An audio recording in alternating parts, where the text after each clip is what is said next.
La liberté ou la mort. Les Grecs avaient bien compris la radicalité de ce choix, eux qui ont fait leur devise, cette devise ancienne, pardonnez-moi.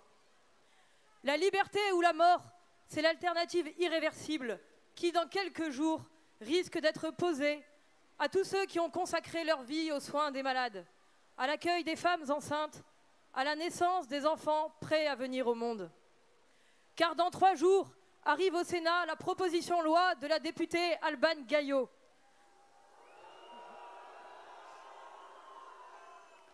Dans 3 jours sera discutée au Sénat la question de la suppression de la clause de conscience spécifique à l'IVG pour le personnel médical.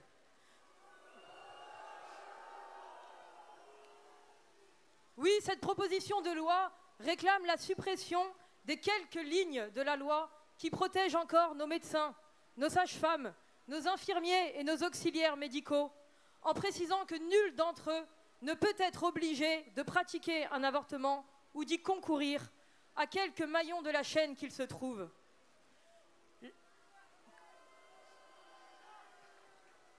La suppression de cette clause de conscience, voulue par le Conseil constitutionnel lui-même en 1975, cette suppression est grave, car cette disposition législative, même imparfaite, même si elle n'est pas toujours respectée, reste le dernier refuge des consciences droites. On nous dira que cette clause ne change rien, qu'il en existe déjà une, générale, qui autorise un médecin à refuser des soins, et que cela suffit. Mais cet argument est fallacieux, car en réalité, cette clause ne protège que les médecins, oubliant dans le drame de l'avortement les sages-femmes, les infirmières, les auxiliaires médicaux.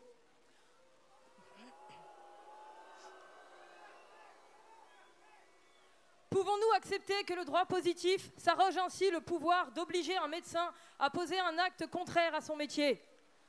Pouvons-nous accepter que des parlementaires puissent contraindre la conscience de professionnels voués au service de leurs semblables? La liberté de nos consciences est un de nos biens les plus sacrés. Il ne s'agit pas d'un droit positif que nous devons attendre de la bonne volonté de nos législateurs. Il ne s'agit pas d'une faveur qu'un gouvernement accorde à des citoyens pointilleux et un peu rétrogrades. Nous ne réclamons pas un droit subjectif individuel, une fiche de poste qui préciserait nos prérogatives. Nous voulons que l'État se soumette à la supériorité des principes absolus de la nature humaine qui sont au-dessus des lois.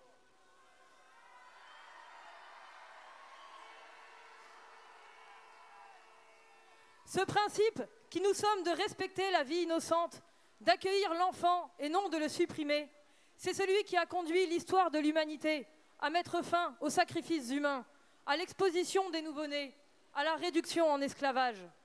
À l'heure où la génétique nous prouve scientifiquement que l'embryon in utero est un membre de l'espèce humaine, ne saurons-nous pas retrouver ce principe ?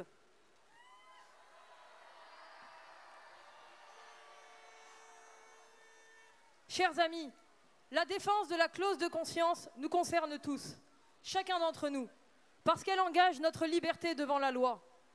La liberté ou la mort, nombre de nos ancêtres ont vécu jusqu'au bout cette exigence. Antigone, Socrate, Maximilien de Théveste et les martyrs des premiers siècles, Thomas More, Desmond Doss et tant d'autres encore. Tous n'en sont pas morts, mais à vue humaine, beaucoup ont perdu leur combat. Et pourtant, à la face des siècles, ils sont les grands vainqueurs, car ils nous ont transmis leur héritage.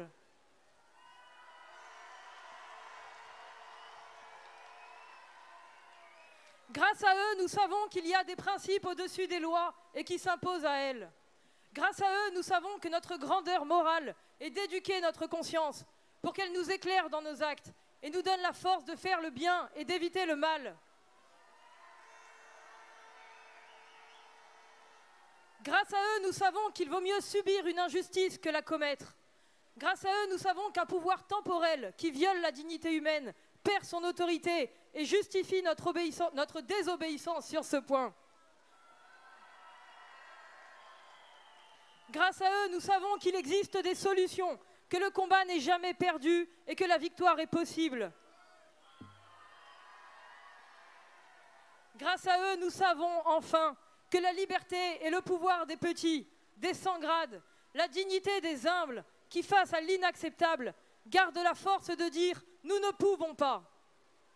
Nous avons voulu manifester pour réclamer le maintien de la clause de conscience qui protège tous nos professionnels de santé et pour réaffirmer avec une force intacte que nous défendrons envers et contre tout la liberté de notre conscience. Pour que nos soignants, mais aussi chacun d'entre nous, et nos enfants, et nos neveux et nos nièces, et les enfants de nos enfants, gardent toujours ce pouvoir et cette dignité, nous devons accepter, aussi longtemps que nécessaire, d'être ces objecteurs de conscience. Et nous devons garder confiance dans notre victoire finale, car nous croyons aux ressources du cœur humain, aux forces de notre passé, dont les leçons ressurgiront, aux promesses des générations à venir qui nous obligent. La tâche est immense et peut-être qu'aucun d'entre nous n'en verra l'aboutissement. Mais nous avons l'espérance qui jamais ne recule ni ne renonce. Nous avons l'amour de la vie qui doit se diffuser et nous avons un feu et il faut qu'il brûle.